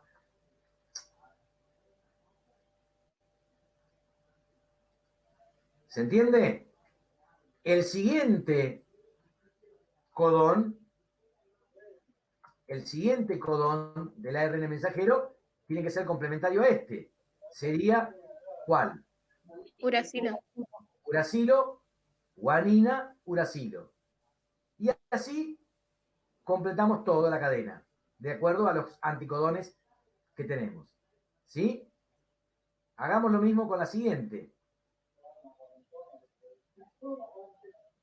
Dice, la siguiente dice, la porción del gen hipotético inventado, ¿no? Por eso es hipotético, de la molécula de ADN, cadena antisense, a partir de la que se transcribió la cadena de ARN mensajero anterior, es decir, esta, considerando únicamente los exones, aquellos que van a estar presentes acá, no lo que cortamos, no los intrones que se descartaron, sino únicamente esto, sería, ¿cuál sería acá? Tendría que ser, obviamente, la complementaria. La citosina. A esta, la complementaria a esta. Sería, ¿qué sería? Guanina, adenina, adenina. ¿Se entiende? Complementaria a esta, porque esta se produjo a partir de la complementariedad de la cadena antisense. Acá sería guanina, adenina, adenina. Bueno, me faltó uno. O sea, siempre es la opuesta, digamos. No la opuesta, sino la complementaria. La complementaria. ¿Sí? Vamos para el siguiente. El siguiente codón tendría su contraparte en la cadena antisense, aquella donde fue copiado, transcripto. Acá tengo uracilo, guanina, uracilo. Así que acá, ¿qué tendría? Tendría adenina, citosina, adenina. Citosina, adenina. Vamos a ver si es correcto. Dijimos adenina, citosina, adenina. ¿Estamos de acuerdo? Y así completamos cada uno de los desoxirribonucleótidos de la cadena de ADN. ¿Sí? Y finalmente dice, la secuencia de bases nitrogenadas de los nucleótidos de la cadena sense, es decir, la complementaria a esta, sería, obviamente acá lo que hago es, otra vez los pongo en blanquitos, y tendríamos la complementaria a estos primeros tres componentes. Sería citosina, timina y timina nuevamente. Eso es, perfecto. ¿Se entendió? Sí, profe. Vamos con los tres primeros. Y así planteamos todos los componentes de complementariedad. Por eso, la clave está acá, recordar cuáles son las complementariedades y entender que todo el proceso se produce a través de la complementariedad de las bases nitrogenadas. Y lo que se transcribe, la que sirve de molde para la transcripción, siempre es la antisense. El código está en la sense. Al transcribir la antisense, lo que estoy haciendo es indirectamente copiar la sense, porque era su complementaria. Profe, entonces, la molde para el ARN, ¿cuál es? La antisense. Siempre es la antisense, no siempre es la cadena molde. Siempre la cadena molde va a ser la antisense, porque al copiar esa, digamos, al hacer su complementaria, lo que estoy haciendo es replicando la sense. Claro, sí. Sí. O sea, el ARN va a ser la complementaria de la sense, pero va a ser igual. No. El ARN va a ser la complementaria de la antisense. Como la antisense es la complementaria de la sense, cuando ustedes hacen la complementaria de la antisense, lo que están haciendo es la sense. Entonces la cadena molde sería la sense. No, la antisense. Molde significa cuál es la que se toma de base para unir las uniones, los nucleótidos de la cadena que estoy generando, transcribiendo. Ese es el molde. Es la molde de la cadena original, o sea, la sense. ¿No? No. ¿Qué? La sense es que él tiene el código. La sense tiene el código. Esta sense tiene una complementaria, que es lo voy a anotar, a ver si acá puedo anotarlo. La sense tiene su complementaria, que es la antisense. ¿Me siguen? Esta es la sense, esta es la antisense. ¿Sí? Son complementarias. Si yo copio la antisense, perdón, si yo uso como molde la antisense, no copio, no dije copiar, perdón, si yo uso como molde la antisense, lo que voy a obtener es una cadena complementaria a la antisense. ¿Se entiende eso? Cuando yo transcribo la información que usé como molde, la antisense, en una RN, lo que obtengo es la complementaria de la antisense. ¿Eso está claro? Sí. Bien. Si yo lo que obtuve es una cadena complementaria a la antisense, voy a tener una cadena que es exactamente igual a la sense.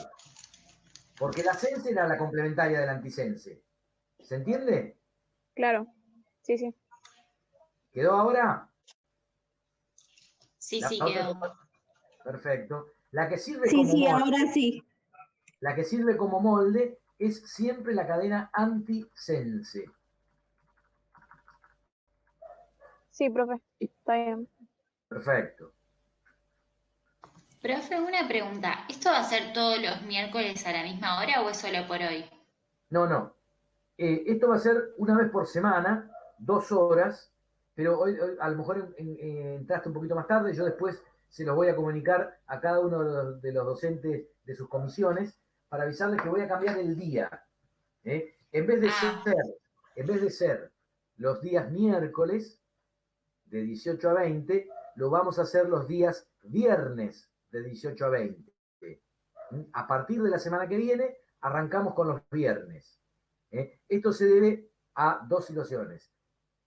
Esto siempre, obviamente estoy hablando siempre y cuando las clases sean remotas. Si son presenciales, volverán a ser los viernes, porque yo no dispongo de otro tiempo, porque vuelvo a toda la actividad presencial. Entonces no puedo estar los viernes en otra situación porque tengo otra actividad que hacer. ¿Se entiende lo que estoy diciendo? Siempre y cuando sea remota, vamos a cambiar a los días viernes. ¿Por qué el cambio? Me lo propusieron compañeros en las que yo los miércoles doy clases y estoy de 14 a 18, lo que significaba que para esos compañeros, con total razón, ¿no? Para esos compañeros que querían presenciar las clases de apoyo, iban a tener 6 horas frente a la máquina escuchando a un tipo que les habla y que nunca le vieron la cara.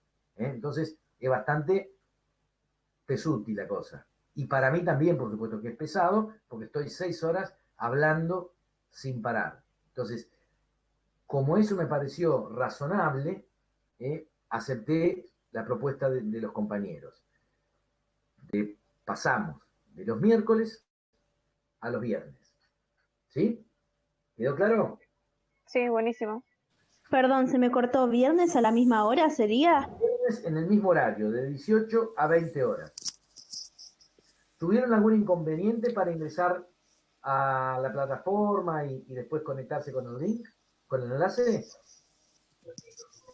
No, no. Perfecto. Profe, ¿le puedo hacer una pregunta? Como no, adelante. Sí, en la horquilla de replicación, cuando dice que es semiconservativa, que usa las dos cadenas, o sea, ¿qué usaría? ¿La cadena sense y la antisense? Claro, lo que pasa es que ahí cuando hablas de replicación, recordá que la replicación es únicamente del ADN, no estás transcribiendo. A ver dónde lo tengo.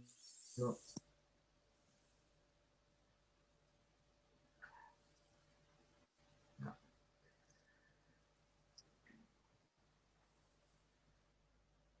Dame un segundito. Sí, sí. Decía, cuando hablamos de replicación, lo que estás replicando es el ADN, no transcribiendo la información a un tipo de ARN. Así que acá no hablamos de cadena sense y antisense. Lo que hay que hacer, acá lo tenemos, fíjate, lo que hay que hacer acá es copiar ambas cadenas, porque es replicación, se trata de duplicar la molécula de ADN, es decir, de una molécula generar 2 moléculas. Entonces, cada cadena cada cadena sirve como molde para generar la nueva. Pero no hablamos de sense y antisense, porque ambas se copian en su totalidad. No estamos hablando de una transcripción a ARN, sino que estamos hablando de producción de una nueva cadena de ADN exactamente igual a la anterior. ¿Sí? ¿Se entiende? Ah, perfecto, sí. Fíjate, bueno, acá avanzamos, se separan, se forma la burbuja y se toma cada cadena, la que está en azul, se toma cada cadena como molde para generar su complementaria y finalmente obtener las dos cadenas exactamente iguales. ¿Se entiende? Sí, buenísimo. Gracias.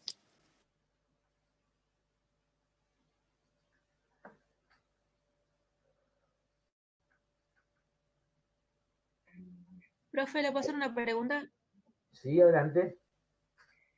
¿Puede nombrar algunas diferencias entre el ADN procariota y el eucariota? Sí.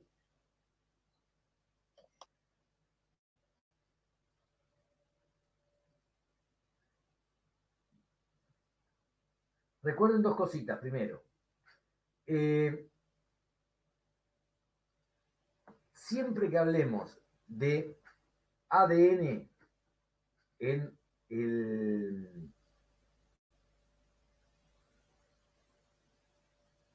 el curso, siempre que se hable de ADN, excepto que se diga que es ADN procariota, siempre vamos a estar hablando de ADN eucariota. ¿Sí? En el texto yo lo especifico diciendo que siempre que se menciona el concepto de ADN, vamos a estar hablando de ADN eucariota. Únicamente en ese sectorcito, que creo que es una página, una cosa así, de el texto, hablamos de ADN procariota. ¿Sí? ¿Cuál es la diferencia entre, o cuáles son algunas de las diferencias entre el ADN eucariota y el ADN procariota? La primera de las diferencias es que en una célula procariota el ADN se presenta en una única molécula. En una única molécula.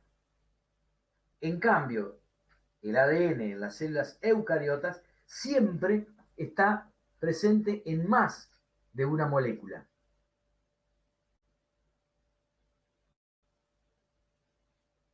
En el caso de las moléculas de ADN de los procariotas, no están asociadas a proteínas específicas que se llaman histonas, que sí tienen las moléculas de ADN eucariótico. Esas moléculas, esas proteínas, perdón, histónicas que tiene el ADN eucariótico, le permite a las células, cuando tienen que dividirse, poder condensar el material genético, la molécula de ADN, y constituir los cromosomas. Compactar esa información y constituir los cromosomas. Eso es lo que permiten las proteínas histónicas, la condensación, la compactación del material genético para constituir cromosomas. Como no está presente en esas proteínas histónicas en el ADN procariótico, esa condensación tal, digamos, tan compacta, no se va a poder hacer. Por eso, el cromosoma presente en las células procariotas, el único cromosoma, porque hay una única molécula, adquiere esta estructura, una estructura circular, ¿sí? Pero nunca compactado con esas dos cromátidas y el centrómero que tienen los cromosomas característicos de las células eucariotas. Profe, ¿pero eso es un cromosoma o no?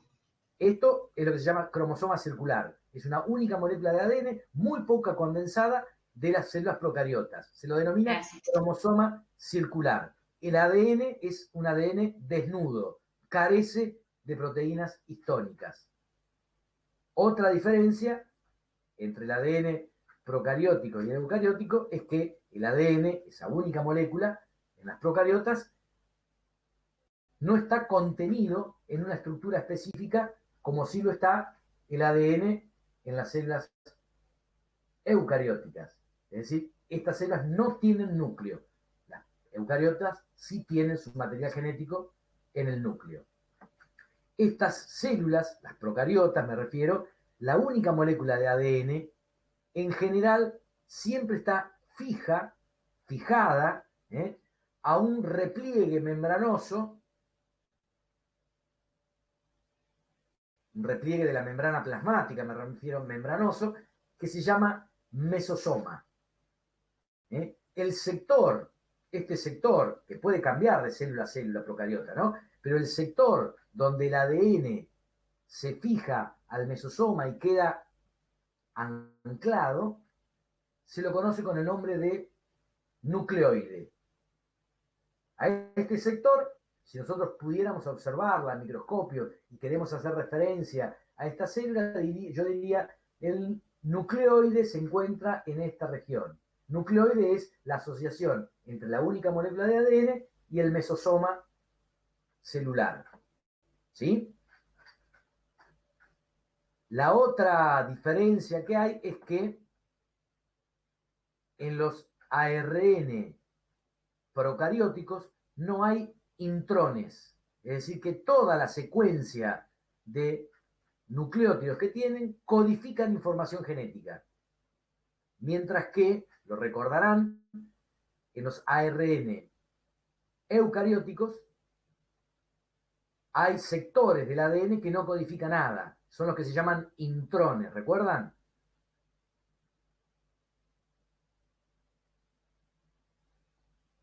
Bueno, eso no me acuerdo, no se me ocurre ninguna otra diferencia, pero ahí tienen varias ya mencionadas.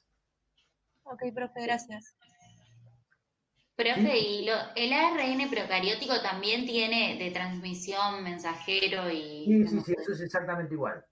Sí, eso es gracias. exactamente igual, porque la única, fíjense que, no sé si lo recordarán, pero la única estructura celular que tienen dentro del citoplasma son ribosomas, organelas no membranosas. Cada uno de estos puntitos que ustedes ven acá son ribosomas.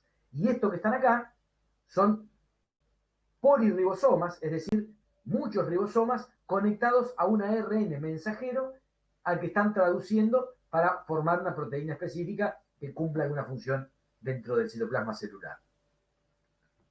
¿Sí? Profe, ¿y los plásmidos dónde estarían ahí? ¿En el nucleoide? No, los plásmidos están libres en el citoplasma. Bueno, ahí hay algo de lo que olvidé mencionarlo. No sé si acá lo tengo reflejado en el... No, no está acá. Ustedes lo tienen presente en el texto, me parece, ¿no? En la parte teórica. Los plásmidos son porciones de ADN extra cromosómico. No es un ADN cromosómico, no es un ADN que tenga información genética de la propia célula. Son porciones de ADN aislados al ADN cromosómico de la célula que no se sabe bien la función que cumple. Se supone que la presencia de esos plásmidos le confiere a las bacterias una capacidad de supervivencia ante ciertas sustancias tóxicas, hacia ciertos antibióticos. No todas las células bacterianas tienen, o procariotas tienen plásmidos, muchas sí los tienen, a veces en más de uno. Pero es una porción de ADN extracromosómico, no tiene información genética del organismo.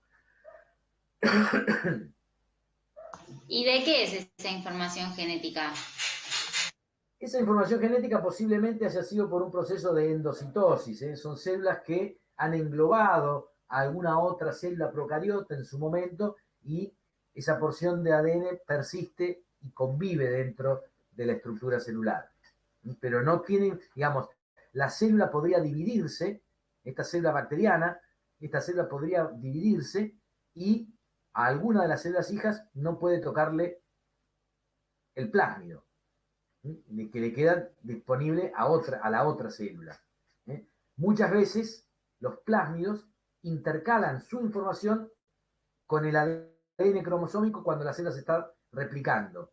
Por lo tanto, una vez que se duplicó la célula, digamos que generó por mitosis una célula hija, el plásmido también va a estar formando parte de las dos células hijas porque se intercaló entre el ADN cromosómico.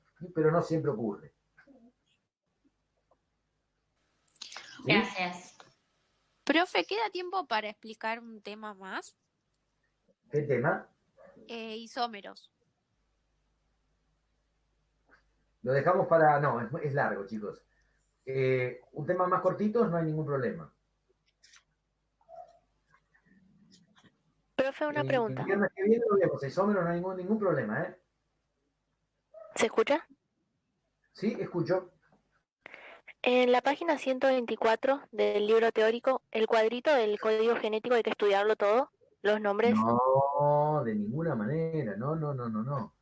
No, eso es simplemente para que ustedes puedan visualizar que para cada, digamos, secuencia de bases nitrogenadas, para cada codón, para cada uno de esos 64 codones, hay 61 anticodón complementarios que aportan los aminoácidos que ustedes tienen ahí codificados. A ver si lo encuentro.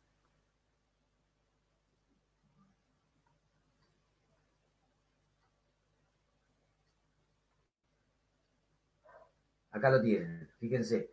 Para cada uno de estos codones que están acá, que están codificando un aminoácido, codón, aminoácido, que están codificando un aminoácido, va a haber un anticodón complementario. Recuerden que son 64 anticodones y únicamente 61, perdón, son 64 codones y únicamente 61 anticodones. Lo que significa que hay 3 codones, este y estos dos, que están acá. No, perdón. Este tengo que cambiar color, porque es otra cosa. Si no me voy a confundir. De vuelta.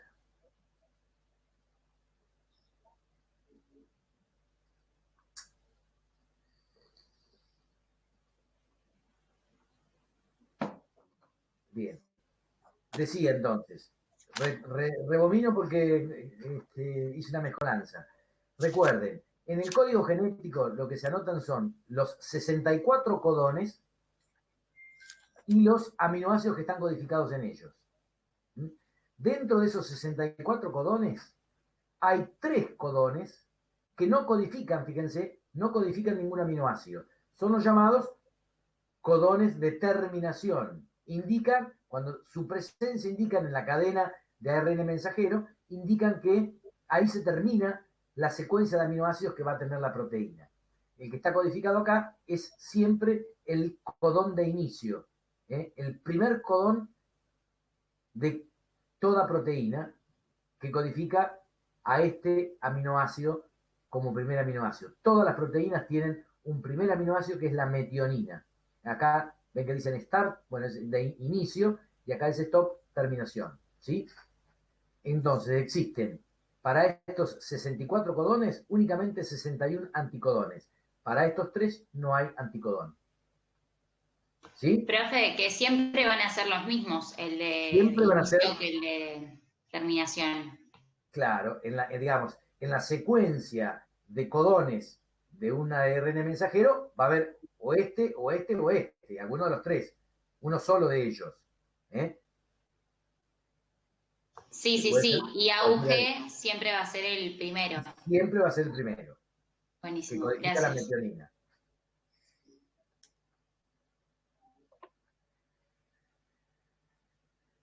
Eso, profe, perdón. Siempre lo primero que va a ser codificado es la metionina y después no va a haber nada más que sea siempre así, ¿no? Exactamente. Después dependerá de cada proteína. Gracias. Profe, otra pregunta referido a casi lo mismo. Escucho. Estuve completando el punto siguiente del último que hiciste y me confundo cuando, por ejemplo, se pone un uracilo. ¿Qué iría para complementar un uracilo? ¿Una timina, no, una guanina o cuál? Adenina. La complementaria del uracilo es la adenina. Ah, ok, gracias.